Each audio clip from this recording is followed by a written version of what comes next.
Hello, everybody, and welcome back to Fast Fridays presented by Maconi Setup Shop. Last week, we took on the ultra-high speeds of Talladega. Well, tonight, we go a little bit shorter and take on the ultra-high banks of Bristol in the ARCA cars. Strap in, we are getting ready to see 75 laps of non-stop action. For those of you who haven't joined us before, Fast Fridays is a weekly series by Maconi Setup Shop featuring a varying car and track combination that is completely free to take part in. Yes, I said free to come and race right here in this broadcast race. My name is Joey Atterbury, and joining me in the booth tonight is Jake Reeves. Ryan Bauer, the bearded sim racer, working the controls, is our producer, and he's using camera angles provided by Dougie Beard. Well, Jake, this place is known as the last great Coliseum. Give everyone a rundown on Bristol Motor Speedway. Well, Joey, everybody at home, this is basically your old school type of racetrack. Any NASCAR fan has heard of Bristol Motor Speedway, as you see right here with the track map. 1 and 2, a little bit narrower than 3 and 4. This track's actually went through I guess you could say, a transformation from the old school days where it was just straight on the bottom of the racetrack. You can see a lot of guys back in the old days rooting guys off of that bottom, sliding them up the racetrack and being able to get by them. Now this track has went through that transformation. Now these guys are able to run the middle, the top, but that bottom lane is also very good as well. So it used to be just one lane here. Now they can run 3 lanes all the way around this thing. I mean, they get around this sucker 16 seconds a lap. But actually, they're going faster than that now with Jeffrey Maconi on the pole at a 14.893. So, 15 seconds a lap, that's what they say. And you see it right there on the screen, the world's fastest half mile, and they ain't joking about it. No, these cars are moving around this place. Doesn't matter what class you put on here. It's always really fast racing at Bristol. And before we get to any of the action, I want to thank Maconi Setup Shop. Head on over to www.maconisetupshop.com, the official setup shop of eNASCAR, the home for setups, paint schemes, coaching, broadcasting, event promotion, and even more on the iRacing service. Subscriptions available as low as $8 a month. And then something else that's new here at Maconi, a day at the track with Maconi Setup Shop, made possible by MSS, eNASCAR, and New Hampshire Motor Speedway. The winner will receive $250 cash, 2 tickets to all events at New Hampshire Motor Speedway on July 15th and 16th, and a special prize from eNASCAR at the track. All purchases at www.maconisetupshop.com grant entry into the contest, and head on over to that website, find out more. You see the link there at the bottom. This is something really cool that I think that Jeff is starting to do more and more of, is not only be apparent in the virtual world here, but he crosses that bridge into the real world.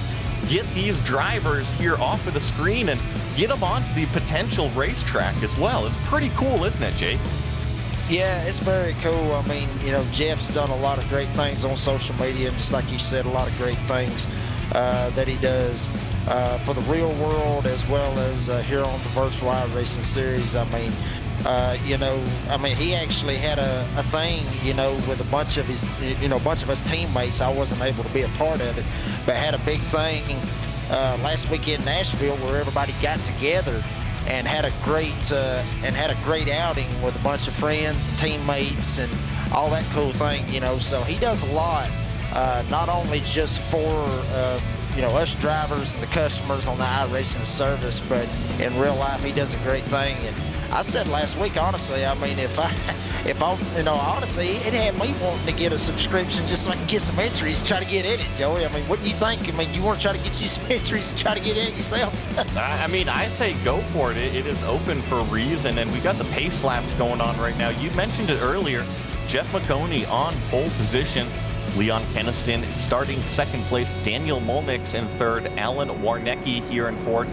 Drew Upton in the top 5. Joey Masevich starts 6th. Joey Beck 7th. I like the amount of Joeys here that are going on. Jerry Jackson 8th, Christopher McMillian 9th, and Chris Rogers is going to be starting 10th. We only have one more pace lap here.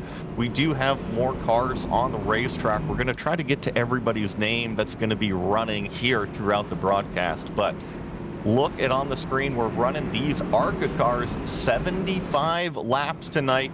One other thing, one fast repair if you need it. So if you get tangled up in something early, you can come down, get that fixed up without any time penalty. 3 green, white, checkered attempts if we need them at the end.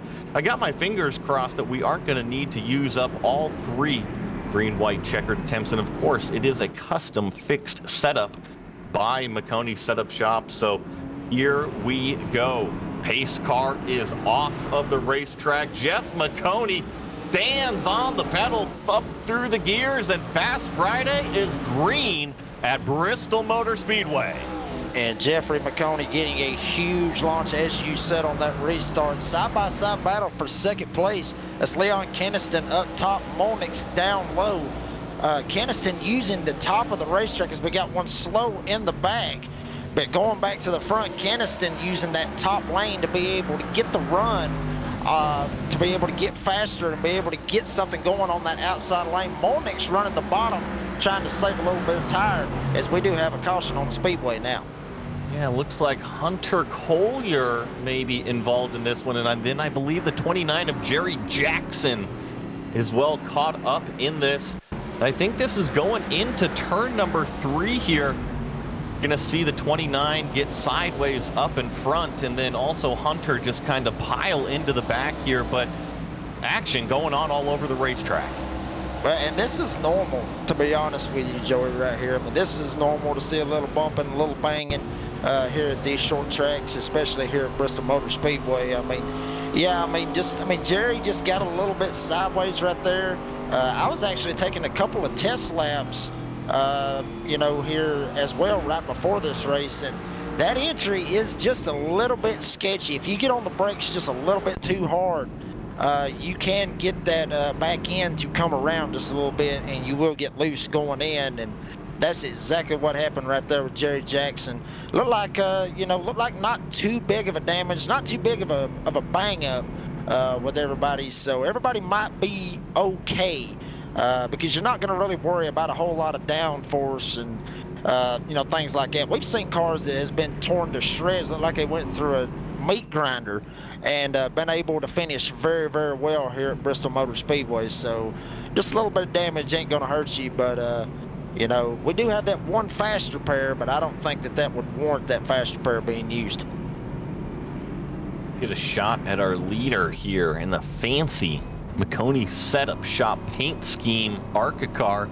Not only that, but nice, clean crystal of that inboard rig that Jeff has got. I love it because he's got the VR, he's got the ultra wide, so I feel like if one fails, he's almost got like a backup built in over there. He's ready to go. He's also got what I think are some MSS gloves on right now. I know that Jeff was super pumped to win one of these maybe just a week ago at Talladega, so let's see if he can keep it going here. Pace car off of the racetrack, all in the hands of the number 20. He stands on it. Another great jump from Jeff Maconi. It's really up to Leon Keniston and Daniel Molnix to battle side by side for the second place. The number 933 gets a decent run, but we're already yellow on the racetrack. I didn't even catch this. This was already, what, in turn 4? Did he make it to start finish, Jake? I think he might have just barely made it right there. We're going to see this restart. You see Masevich trying to get in line.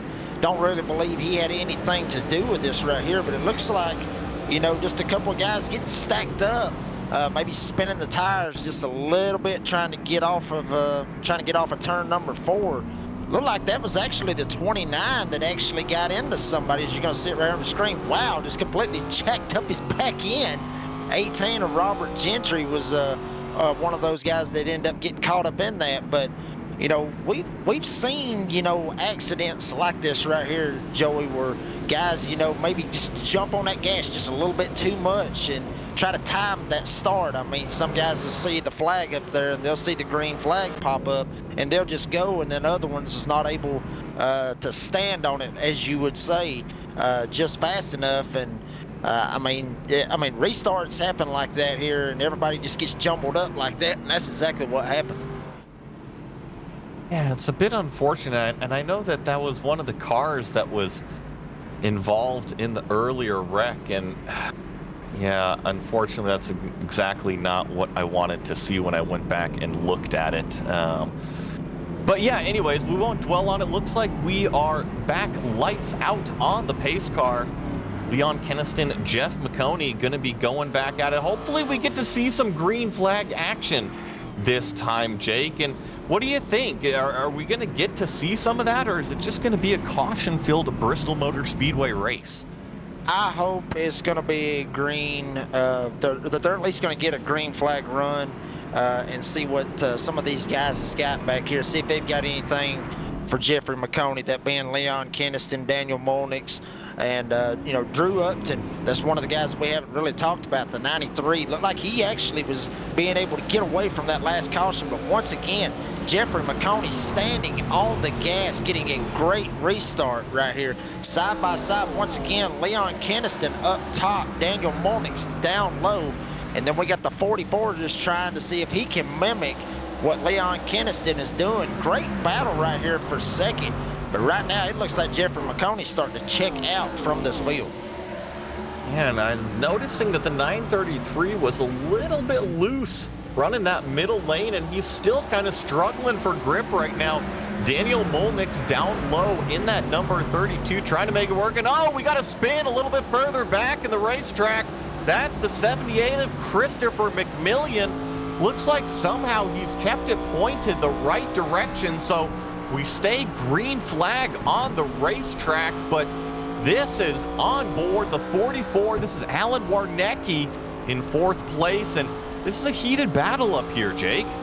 Yeah, and a four-car breakaway, I guess you could say. I mean, obviously Jeffrey Maconi breaking away from these other three guys. But, I mean, he has broken away big time. I mean, you got the first and the fourth place guys separated by 1 second, and then you got to go back another second back to the 37 of Joey Beck, and then almost another second back to Joey Masevich. So right now, everybody getting real spread out right now on the track. But right now, what you see on your screen is the battle for the second spot as you're riding on board with Wesley Salmon, running in the 8th position. See if he's going to have something right here for Dunkerson right here in the 35 car. Looks like, oh, wow, tries that move.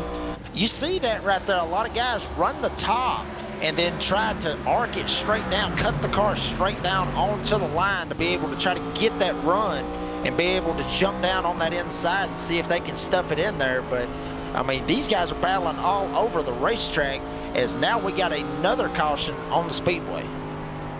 Yeah, looks like maybe Brandon Dunkerson involved in this one, and looks like maybe he got a little bit of help from the 39 of Wesley Salmon, who we were just riding on board with. This was a battle, I believe, going on for the 9th place position, and you see just a little bit of contact coming out of the corner here, and unfortunately both cars get turned around. Jake, something I'm noticing when we have the front to rear contact, it seems to be lifting up the back end of these cars.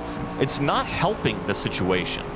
No, it's not, and that's actually the old school mentality of you've heard drivers say, well, he just lifted my back tires off the ground. Well, that's basically what you're getting right here. If you look on these cars, the nose of the car is basically just, I mean, it's angled down more or less at like a 35 to 40 or to 40 degree angle. So it's angled, but once it gets right there up under the back bumper, it's just like a snowplow. It just lifts the car straight off the ground, and the back tires has got nowhere to go. And then basically the guy that's behind that guy that gets into him and jacks his back end up, is basically steering him from that point, and that's exactly what happens when they spin them out. So, you know, you see a lot of ARCA races, a lot of Gen 4 races. These cars these ARCA cars was in first with the Gen 4s being that oopsie that we talk about. The same model, it's just different horsepower. So these ARCA cars got less horsepower than them, obviously, but we see that a lot with plate racing at Talladega and Daytona with these cars getting up trying to do that bump draft. It's very, very hard to get that bump draft because you can easily spin them out. So these guys got a handful just trying not to wreck one another. Here we go, back green flag racing, another fantastic jump from our leader. This time the 32 of Daniel Molnix, in fact, is going to clear Leon Keniston coming up out of turn 2. And once again, guys, we got a yellow flag on the racetrack. I believe this is Robert Gentry in the number 18 involved in this one. This has to be coming up off of turn 2 because I don't even think he made it to turn 3 at this point. You're going to see right here, I mean, obviously up front, Maconi getting a huge jump, and he just sails away. Here's the 18 of Robert Gentry right here. Had Masevich right in his back bumper, and there again, the same thing that we just saw with Wesley Salmon. Just that little bump, just lifting the back tires off the ground. You're going to see it right here. Joey Masevich gets just a little bit of a jump right there, gets back in the gas just a little bit more. And you see that back end just come straight up. I mean, literally nose up under the car. And it's like I said, you're basically just steering the guy in front of you. So whichever way you go, that's which way, you know, if you go left, his back end's going right. So, I mean, that's just the product of these cars. And, you know, I mean, it sucks to see all of these cautions. Like I said, Joey, I'd love to see some green flag racing right here. But, you know, I think we'll get it sooner or later once everybody gets the cobwebs out of them. Well, we are about to find out because I think we're averaging right now for the pace car to win this race based on a number of laps led. Jeff Maconi is going to battle him out, though, as we try to get some green flag laps under our belt right now, working 1/3 of the way through Fast Friday here. Daniel Molnix, second place. Leon Keniston is now having to battle off Alan Warnecki here in this black and blue number 44, trying the bottom of the racetrack. And they are battling it out big time. Now Warnecki's going to slide back into the clutches of Joey Beck. These guys right here battling it out for 4th place. Joey Beck, haven't really talked about him a whole lot.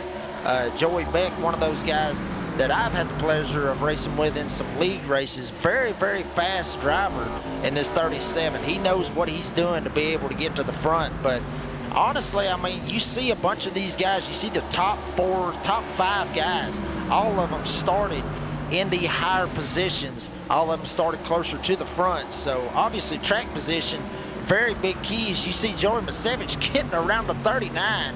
39 getting really squirrely right there off of turn number 4. A lot of guys just trying to be able to get a handle with this car, but I'll tell you, Joey, the laps are going by very, very fast. If they're going to get a handle on that car, they better figure it out pretty quick. Well, now that we're actually doing green flag laps, yes, we are starting to click them off, and all of a sudden, something is happening that we haven't seen yet, and that is the form of Daniel Molnix going up here and putting pressure on our race leader, Jeff Maconi. And I mean, he is hunting him down fast lap after fast lap, and now he's to the inside of the number 20. How much longer do you think Jeff Maconi can hang on to this lead? You see him move to the top side of the racetrack, and one thing that there is here at Bristol, there's a way to race and a way to drive fast laps, and trust me, if you know how to race this place, you can make life very difficult for your competitors. Well, I mean, he's running the top lane, and that would be the preferred lane. As I said earlier before the broadcast, the preferred lane would be on the bottom of the track, old school wise, because there was no top lane in the early 2000s, late 90s. Everybody was just right smack dab on the bottom. And that was the big thing about Bristol that everybody loved was, you know, granted, you know, I mean, that was the only way to really pass, was to move people out of the way, bump everybody out of the way. That's why you saw so many cautions and so many wrecks. Now, since this transformation has happened, the bottom lane is not necessarily the preferred lane, it's the top lane, because you're able to carry so much speed on that top lane. But with you carrying so much speed and running up top, you're burning your tires up right now. One thing about this right here, Joey Beck was back there battling with Keniston. Now he's up here. He's going to put a little bit of a pressure right here on Monix. Monix sees what Maconi's doing. Now he's going to jump up in the top lane. All three guys running the top lane. And now you see Monix try to get that run off of turn number 4 from the top and try to jump to the bottom. He is trying everything he can to try to get around Jeffrey Maconi right here and take the lead of this race. I think he's going to end up getting it done here. Daniel Molnix just inching away at our leader, Jeff Maconi, and I feel like if Daniel doesn't make a mistake, he is going to be able to complete the pass. And here we go, 3 wide. Joey Beck showing the nose down low for the lead, but it's ultimately Daniel Molnix that comes out ahead. Joey Beck has to zipper back into 3rd place on the racetrack, but holy smokes, we saw 3 wide for the lead here at Fast Friday. And you don't see that a lot here at Bristol Motor Speedway with 3 wide, especially for the lead. That was very, very good by Daniel Molnix, being very calm and being very cool and collected to just let everything play out. I'm sure it scared him a little bit with Joey Beck coming in there and trying to make it 3 wide, but everybody, this right here, these guys right here, all 3 of them, I've raced with all 3 of these guys, held their line very smooth. Everybody kept their cool. Nobody tried to throw anybody in the fence, try to do anything crazy. And that right there, that's some good hard racing right there. But ultimately, Daniel Molnix coming out on top and actually pulling away from 2nd and 3rd right now. Right now, I think the battle is going to be up to Molnix and Beck, but it's ultimately Jeff Maconi that's kind of the cork in the bottle right now. He's holding up Joey Masevich, Leon Keniston, Alan Warnecki and company. It's just who can get by the number 20 car, and I don't know if it's just from burning the tires off early, maybe being a little bit too aggressive on that set of tires. Ooh, we get a little bit of door rubbing between Masevich and Keniston there behind Maconi, but the number 20 scooted away a few times, but now here he is, just can't stop the fall. Well, and we seen what lane Jeffrey Maconi was running. He was running the top lane. That is the preferred lane, as I said, but with that top lane, you're building more speed. You're running faster on that top lane, and what that's doing is you're just burning your tires off more and more and more. Whereas Molnix was running the bottom of the racetrack, he was able to save his tires. Now here comes Joey Beck trying to make that same move on the bottom. But now Molnix has the preferred line running the top. And you see that run that he gets off the corner, as now we have another caution on the speedway that's going to put a break in this action.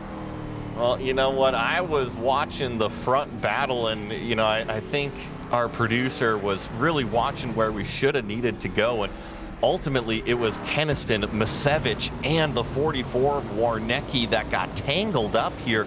Kind of an interesting incident, Jake. Ooh, Keniston gets the worst of it hitting those inside barrels, but they all kind of just tap bumpers up top and drift down towards the bottom in a lazy spin.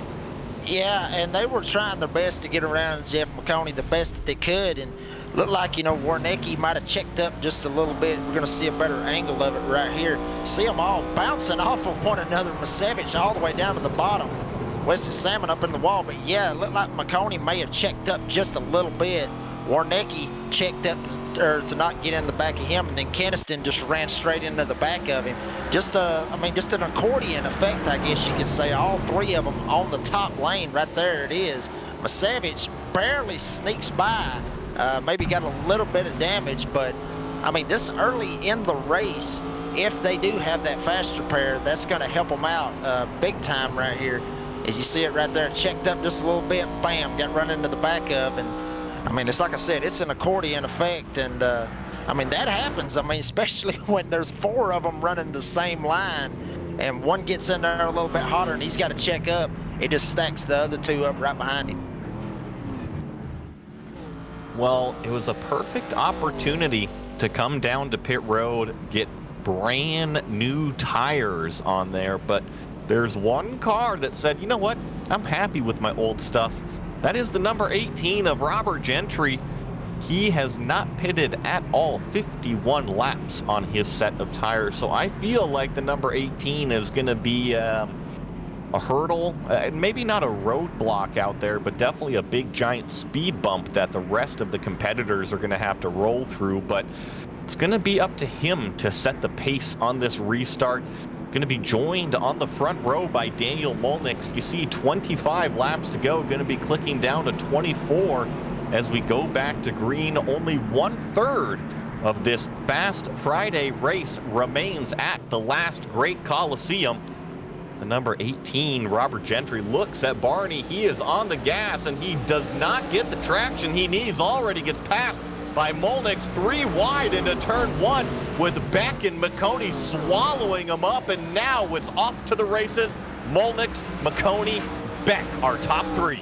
Yeah, very, very questionable call right there with 18 staying out and staying out on basically the shoes that he started this race in. Very questionable call right there, but I mean, I don't know. And we got a yellow flag, and I'm sure it may have had something to do with Robert Gentry. I could be wrong, but I think it may have had something to do with that. Well, I see Robert still out on the racetrack. Unfortunately, I believe this is the number 9 again, Joey Masevich. Joey is traditionally one of the fastest competitors we have here on the Fast Fridays. Here he is down low on the racetrack. Well, you know, I can't really fault Joey on that one. It looks like the 78 of Christopher McMillian got loose in front of him.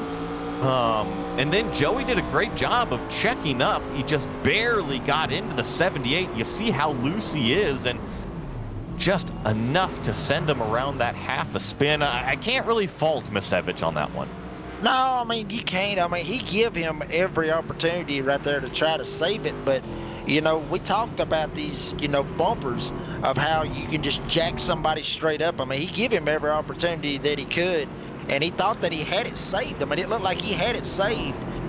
It's just, I mean, yeah, you can't fault that right there. I mean, that's just racing right there. That's just Joey trying to get back in the gas. Thought he got it straightened out, and unfortunately, the 78 was not able to get it straightened out. And it is what it is on that. Here we go. Daniel Molnix this time gets the jump on the restart. Now it's Molnix, Maconi, Beck, Warnecki, and you see Masevich get down to the inside. Oh, there goes Maconi. He got into the back of our leader. Gentry piles in. Beck is also involved in this one, and oh my goodness. Jake, I just thought I saw Jeff Maconi maybe dive into the corner too hot, get into our leader, and spin himself around in front of the field. Yeah, he just drove it in there way too hard right there. It's like I said, I mean, I ran a couple of test laps here earlier. He just tried to get on the brakes as hard as he could. Knew he may have overshot that corner just a little bit too much, and I think that's what just sent him straight around. Beck was involved. Wow, the 18 actually flipped over on his top, as you see it right here. Yeah, he got a huge run trying to go in, basically just overshot the corner. Beck get caught in, and then here comes everybody else piling in. I'm sure Jeff probably saw that right there on his VR and probably flipped out just a little bit like the 18 did. But yeah, it looked like Maconi just overshot it right there, and then Beck, just absolutely nowhere for him to go. And then you see it right behind Beck, just everybody piling in. Just driving straight into the 20. And it's a tough situation being in Maconi's spot, because you're wondering where the leader is going to go right on board with Gentry here as he gets jumped up into the air on top of Jeff Maconi. Pretty impressive ride there. Pop it into gear and keep on going. Well, I guess he hits the tow truck button, but speaking of the wreck, Jeff is trying to pick inside or outside, and when the leader picks the middle like that, which he is totally allowed to do, you might have that moment of, which lane do I go to? And I think it might have just caught Jeff off guard, but thankfully he went in, got the fast repair, and actually he's in looking good with good tires underneath him. So keep an eye on that number 20, Jeff Maconi, a little bit further back in the field, but fresher tires than everyone in front of him. And here we go. Molnix, Warnecki on the front row, and Molnix gets another fantastic jump. 16 laps remaining here at Fast Friday. And Molnix getting a great jump right there. Joey Masevich, all the adversity that he's had to fight off right now, running third right behind Warnecki. Looks like it's going to be a 4-car race right here. Beck able to get some damage fixed, maybe burnt that faster pair that he was able to use right here. So it looks like it's going to be a 4-car race unless something crazy happens. But like you said, do not count out Jeffrey Maconi with those fresh tires and being able to get that faster pair took care of. Right now, it looks like Daniel Molnix starting to check out just a little bit. You see him run the bottom of the racetrack. Joey, you talked about that last incident that Jeff had with him.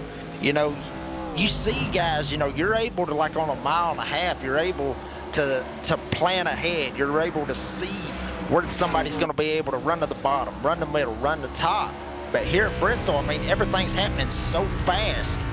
It's just hard to plan ahead on it.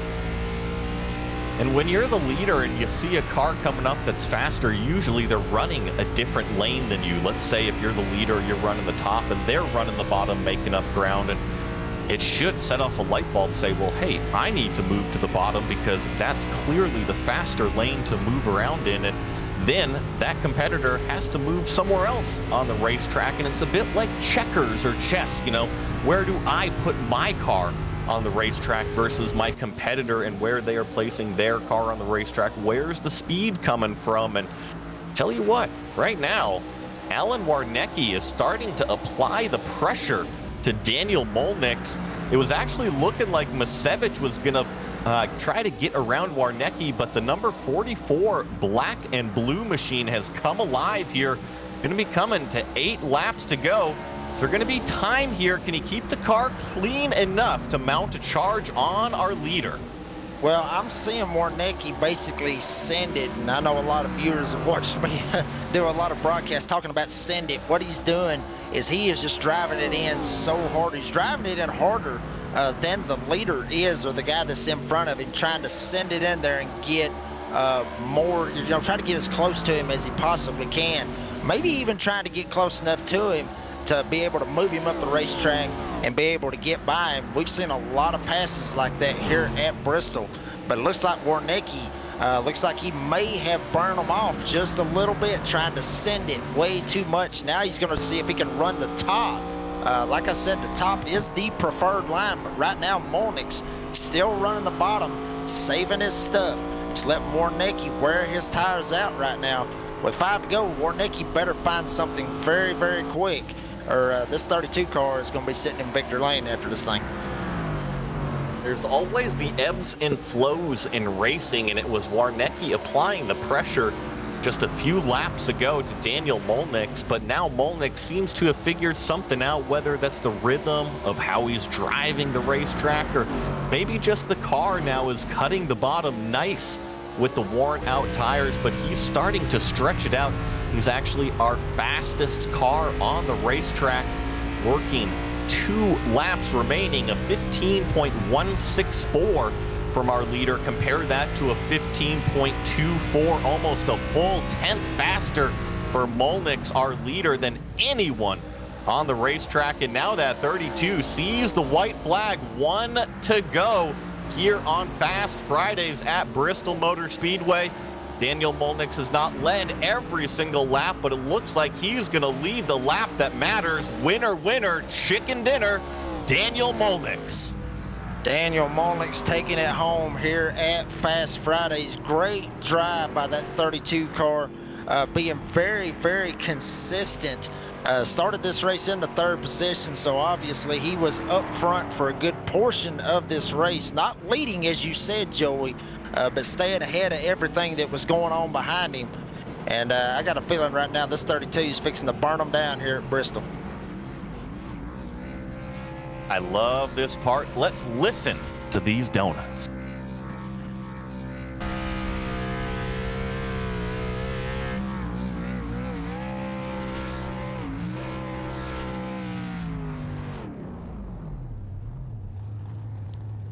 Well, Daniel Molnix rightfully continues to burn it down on the front straight of Bristol Motor Speedway.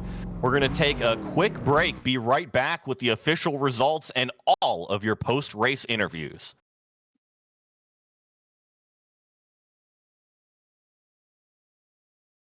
When you want to be the best, you can't settle for the rest. For anything on iRacing, there's just one name you need, Maconi. With the launch of Maconi Entertainment and Maconi Competizone alongside Maconi Setup Shop, we now provide the best of the best in setups, paint schemes, coaching, broadcasting, and event organization. With cars across all 4 license classes, we have what you need to hit the track with confidence. Grab a subscription and save money while going fast at MaconiSetupShop.com/subscriptions. And remember, at Maconi Setup Shop, there are setups, but your victories.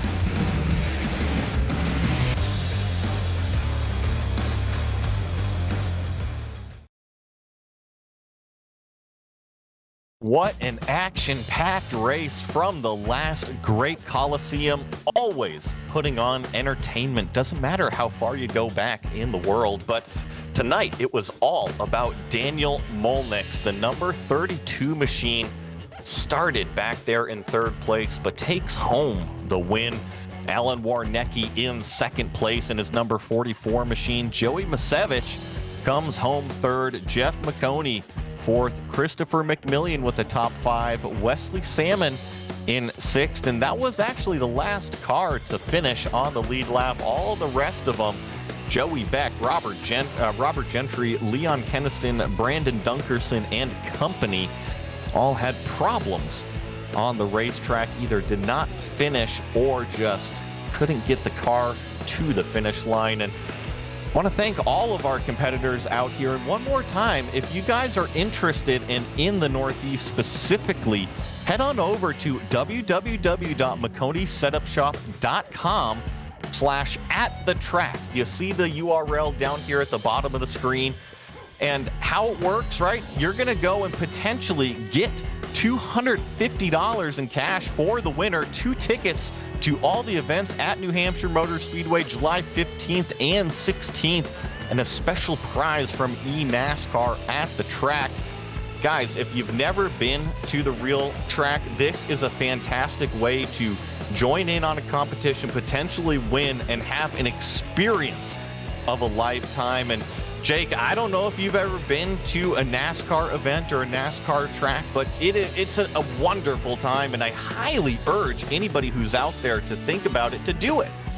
Yeah, I mean, I've been to a lot of great races, been to Talladega a couple times, been to Atlanta, been to Charlotte, never been to New Hampshire, but I mean, anybody out there watching, if you have the opportunity to go to a NASCAR race, by all means go to it, because I'm telling you, once you go for the first time, you will be straight up hooked. I mean, it is the thrill of a lifetime, hearing the cars, hearing the engines, seeing the crowd jump to their feet when their favorite driver takes the lead, seeing them probably throw their beer can down on the ground, you know, when their guy gets wrecked. I mean, it's a lot of emotion to see that. You see some of the great race fans, you know, one of the most popular sports, obviously, but you see some great race fans interact, and you know, who knows, you might get lucky and be able to go to a pre-race ceremony outside the track and maybe get to meet your favorite driver. I've had that opportunity a bunch of times, so you know, who knows on that, but all in all, you will get a great experience out of it. That is 100% for sure. Yeah, and just last reminder, go over to that website, purchase anything. It grants you the entry. If you get a subscription, it grants you more entries. And it actually looks like we've got our race winner standing by with Jake Reeves. Hey, Daniel Molnix, it's Jake Reeves. You got a copy, bud? Yeah, man, I got you. Well, Daniel Molnix coming out here on Fast Fridays here at Bristol Motor Speedway. Daniel, I mean, you started up front in this race, was able to get the win. Tell us about your race, bud. I knew starting up front would be important. I'm not sure how many cars even started the race, but you put a lot of cars in a confined area, you know, stuff's going to happen. And I'd rather be ahead of it than behind it. So qualifying, that was pretty important. Started up front and just try not to drive the tires off of it. I tried to be conservatively aggressive.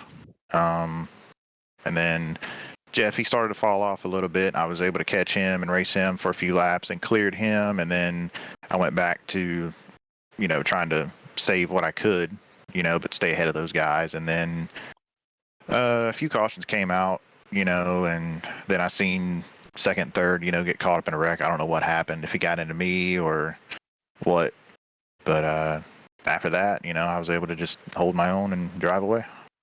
Well, I mean, let's talk about that right there. I mean, at one point you had Joey Beck on your inside. You had Jeffrey Maconi up top. You were 3 wide going into the corner. I mean, what was your thought process at that point when you hear your spotter go, "Oh God, I'm 3 wide right here." 3 wide, 1 up top, 1 down low. What's your thought process, especially with a track like right here at Bristol? I mean, you could run 3 wide here, or maybe 1 lap. But you got to kind of have it settled out, by the time you get out of the corner. And so I just wanted to run, the middle. I knew that I had a better run than, I think it was Joey on my inside. I knew I would have had a better run off the corner than he did.